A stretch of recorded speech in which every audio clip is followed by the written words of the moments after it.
Girl, you only need one eyeshadow. Okay, one single eyeshadow to look bomb AF. I was thinking of doing something very simple today, and I wanted to show you how I use only one eyeshadow on a day-to-day basis. So if I want to get out the door very quickly but use only one eyeshadow to just put on my lid or to do anything like this, well, this is what I wanted to show you. How to blend one single eyeshadow all over your lid and make it look very beautiful, very seamless, and ready to roll for the day that you have ahead. And I was thinking of going very dark today just because it is harder to blend and I want you to be able to see everything that I'm doing. And the first step is really important. Like, this is crucial if you want your eye look to look beautiful, especially if you have monolids, hooded eyes, every single type of lid that will really rub against each other. You don't want the eyeshadow to rub off in any way, shape, or form. And we're gonna go with a clear primer or something that is similar to your skin tone and that will dry it down. Since we're only using one eyeshadow, depending on how high you want to bring it up, since you're not gonna set your eyeshadow with anything else, you need something that will settle by itself. So I'm gonna be using the Photo Focus eyeshadow primer from Wet n Wild. This is one that I really love because it literally sucks the life out of your eyelids, but not in a bad way. It doesn't, it just dries down. Sometimes I use it on my nose because my nose is just really something else, and I kind of like the texture actually of it. It might look a little crazy, and as you can see, it looks like a little bit like my skin tone, but as I blend it in, it kind of shear itself out and it's not as pigmented anymore. And that's what you want, since like I told you, you want something that will look good on its own. And I would never use the P. Louise base just because of how light it is. And even the Anastasia Beverly Hills primer, I would never use it for such purposes, again, because it's gonna look terrible if you don't set it. But I'm telling you, this primer for the price, good. I was thinking of going into something very dark, like I said, something burgundy, like my lip. So I'm gonna go into the Mini Pro Pigment Palette Volume 3 from Norvina and Anastasia Beverly Hills. This one is really beautiful. I absolutely love this color story. And I was gonna go into the deepest shade right here, which is called A1. And I feel like it's gonna be the perfect color for us to go right into it. And even after doing this one eyeshadow, you can still put some highlight because it's not really an eyeshadow. But if you really want to stick only to one eyeshadow, I will show you every single technique that I'm gonna do. We will go straight into the palette, and you can always use multiple brushes for this one. I'm gonna try to use one eyeshadow or maybe two, and that's about it. But the first one that I really recommend you is something that is fluffy, but that is not too fluffy, something that will still be packed like this one. This is the Morphe M456, and you just really dip it into it, not too much. You just want to take as small as possible to really build your way up while putting this eyeshadow. I'm gonna go with my little mirror so we can see something. If you have hooded eyes like me, this is what you need to do. Tap off the excess, and then you're gonna go, I stretch my eyelid to make sure that there's no creases, because when there is creases, you're going to see kind of like something weird happening right there, which you want to avoid. So you go here in the crease and you start putting the eyeshadow there, and you want to blend it. And as you can see, I don't know if you can see it, but I have some texture, which sometimes it does line whatever I do. So I do have to go back and forth, especially in the inner corner, to make sure that it is very blended.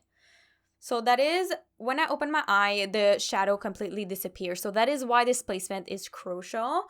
So you can, after that, work with it, work with your way up, and take the excess of eyeshadow into your brush, and you just want to go upwards. And the real good trick with starting with the crease and to follow your brow bone is because it's really going to enhance your natural eye shape, your socket. So, and you're going to be able after that to place wherever you want it to place it, build it up, follow your natural eye shape. I didn't add any more eyeshadow. I'm just going straight in. And look, I'm building it down on my eyeball. Just continue, you know? This is really a nice base that will look kind of like natural in a way. What's good with a darker eyeshadow, as I would say, is when you use a darker eyeshadow, there's always different tones, especially when you thin it out with your eyeshadow brush. So it's gonna be very pigmented when you put it on the lid later on, but for now, like, you can see it's more kind of like a pink shade. So if you like pink, take something that is like more of like a dark red, and then you can smear it out all the way to your brow bone and into really like a soft, fluffy blend that will look just beautiful overall. If you want your eye to look more open, I definitely recommend you, like I did, to bring it up in the inner corner right there. So as you can see, I really blended there and I build it up. And then you follow the path that you did with on the side here. So you bring the eyeshadow, you bring it up. And again, I didn't add any more eyeshadow. I'm just really taking what is there and bringing it upwards. All right, so when you look at it now, it looks pretty good. The base is done and it kind of look weird, you know, it kind of looks droopy. So what we're going to do is I'm going to take, again, the eyeshadow, A1, again, the same shade. I'm going to take the palette because I'm going to be dipping in it quite a lot. And I want to build this shape up. You want to take as the smallest amount possible, so you tap off the excess and then you go back and forth, because you don't want to have any fallout whatsoever on your makeup, especially if you have your face already done and you do your eyeshadow afterwards, which is what I've been doing kind of lately, you know. This color is just just a building of the color. You can pack it, you make sure that it goes into the crevices. And you want to make sure that when you pack it, then you blend, so there's not like any demarcation or there's not anything weird. You want like a soft blend, you know what I mean? I go on the side and you build up. You relax your eye, you look at what you have, and then you remove the excess. I like to put it on my hand or something. And then you round up everything. Create the shape that you want your eye to have. You can either, I would say, do more of like a cat wing. So you would just put your brush softly towards the top and follow your natural eye shape, which is the lower lash line right there. So you would put your brush like this and then you would just bring it upwards just like that. And also it has to be like that, close to the lash line, because some people, they do forget to get really, really close, and then when you open your eye, you can see a demarcation between the lashes and your eyeshadow, which you want to avoid since you're only using one eyeshadow. And if you have a hard time blending those edges at the top, you can always take another brush. So I would say this fluffy brush, and then you would go and soften up the edges with a second brush with no eyeshadow. This brush is clean, and you just go in the inner corner, go around where you have all the eyeshadow, and this is just gonna make sure that everything is softly blended with everything. So that is about it for the upper lash line, I would say, for the lid.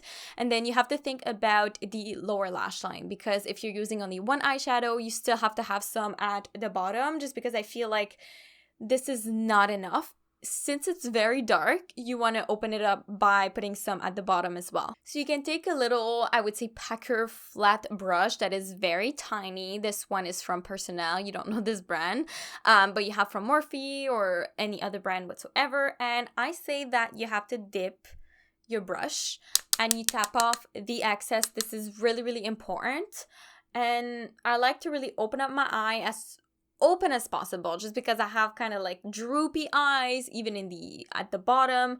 So by opening my eyes all the way up and then just packing it on, I pack and I blend right away. So I go into it and I go towards the center of the eye by staying very, very close to the lash line. You can also look, you put your face down and you look up, and this will really remove any of the creases you have under your eyes. It's gonna help you. That's all that I am putting at the lower lash line. And there's kind of like a, how do you say this? There's, it's just fluid. It just flows, and there's no like weird demarcation or anything. So that's one thing that you can do also for the inner corner here. You bring it down very softly. You blend it. Kind of looks like everything is in sync with each other. Everything is in sync. So you have to be careful with red eyeshadows, and that's why specifically I chose this one. It's because it can make you look tired in a way. Like here, I had a little problem with my concealer, and I might look like I have some grayish tones right there. It might, especially if you put it under your lower lash line, you might look more tired.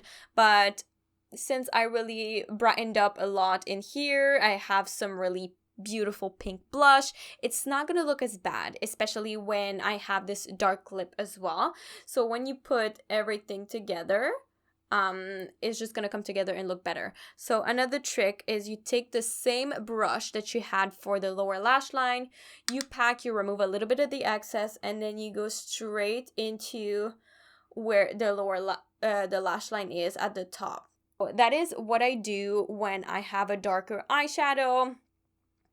I could put some highlight in the inner corner or anything else like this. So I want to talk about also, before I do the other eye off camera, I think it's the same technique with some shimmers. So shimmers have a base, which can be matte, can be na-na-na, and then there's just some shimmers in the base. Depending on the base, some will look more, I would say like flaky, more pearly, and some will look more full. I like to put shimmers, but when I put shimmers on my lid specifically, or if you have more mature eyes, if you have, I would say a lot of texture like me, some scars. I have a scar right here, you know, because I received a hockey stick in my face when I was younger. The problem with that is it will really enhance every single texture that you have on your lid. And some shimmers, for some reason, are very, very uncomfortable on the eye. And when you open and close your eye, you're going to feel the shimmers like rubbing against your skin, and it's going to irritate your skin. So that's why I don't use shimmers as much, especially when I do a full eye like this, or even glitter. Glitter is the worst. I can't even open my eye. Like, I want to open it, but then the glitter just stuck by itself, and I'm, like, stuck with opening my eyes like this, and I'm just like, hi. Anyway, it happened to me. I did, like, a video explaining how to apply glitter on your eyes and on your lips. That was so long ago, and I wasn't able to open up my eyes properly, which it was really painful. It was so hard to remove for some reason. Anyways, that's a little story, but if you want me to do like how I apply shimmer eyeshadows, one shimmer eyeshadow all over my lid, I can definitely explain it to you, and how I minimize the appearance, I would say, of texture even while using shimmer. I can do that as well. But for today, it is how I apply a little matte shade, which is very deep, on my eyelid, and only one. And look at how, like, it kind of gives you a bold look, and this is really perfect if you want to apply one bright eyeshadow in particular, or something yellow, bright orange, red, like this one that will fit with the lip color, of course. But yeah, so let me do the other eye real quick, and I will be right back. Ooh, this is coming along very nicely. What do you guys think of this eyeshadow? Oh yeah, another thing that I forgot to mention, which is really incredibly important even with hooded eyes, especially with hooded eyes, is, as you can see when I open my eyes, you still